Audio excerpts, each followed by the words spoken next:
नागपुर में तड़ीपार आरोपी के खिलाफ पुलिस ने बड़ी कार्रवाई की है। गिट्टी खदान थाना क्षेत्र से तड़ीपार किए गए एक आरोपी को आदेश का उल्लंघन कर शहर में घूमते हुए क्राइम ब्रांच की यूनिट 2 ने गिरफ्तार कर लिया। नागपुर पुलिस की क्राइम ब्रांच यूनिट 2 ने गिट्टी खदान थाना क्षेत्र के तड़ीपार आरोपी आशीष पांडे को गिरफ्तार किया है। पुलिस को सूचना मिली थी कि 3 महीने के लिए तड़ीपार किया गया आरोपी आशीष पांडे पेंशन नगर स्थित एक दुकान पर आया हुआ है। सूचना मिलते ही पुलिस टीम मौके पर पहुंची और आरोपी को हिरासत में ले लिया। पुलिस ने तड़ीपार आदेश का उल्लंघन करने के आरोप में उसके खिलाफ संबंधित कानूनी धाराओं के तहत कार्रवाई की।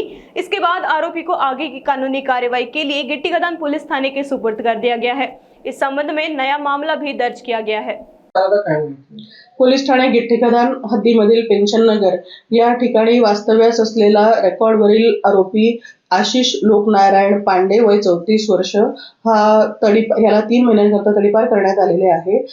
तडीपारी कालावधीमध्ये आशिष पांडे हा त्याचे पेंशन नगर येथील दुकानात आला असल्याची माहिती मिळाल्यामुळे युनिट 2 चे पथक आम्ही स्वतः सदर ठिकाणी जाऊन आशिष पांडे याला ताब्यात घेतले आणि त्याच्यावर 142 महाराष्ट्र पोलीस कायद्याप्रमाणे कार्यवाही करून त्याला ज्या ठिकाणी तडीपार करण्यात आले होते त्या ठिकाणी सोडण्यासाठी पोलीस ठाणे गिट्टी खदान येथे ताब्यात घेण्यात आलेले आहे आणि सदर संबंधाने गुन्हा दाखल करण्यात आलेला आहे।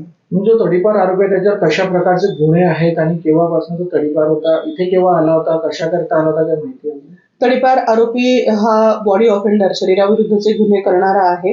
मागच्या 8 ते 10 वर्षातले त्याचे हे सगळे गुन्हे आहेत आणि त्याच्याकडे जेव्हा विचारपूस केली तेव्हा तो काही नीटचं उत्तर देऊ शकला नाही की तो कुठल्या कारणाने आला होता। त्याला आता पुन्हा नागपूर शहरातनं बेदखल करण्यात आलेला आहे। काही वेपन्स वगैरे त्याच्याकडनं मिळून आले? त्याला जेव्हा झडती घेतली तेव्हा त्याच्याजवळ दुकानामध्ये तो नुसताच मिळून आला, काही वेपन मिळून आलेले नाही।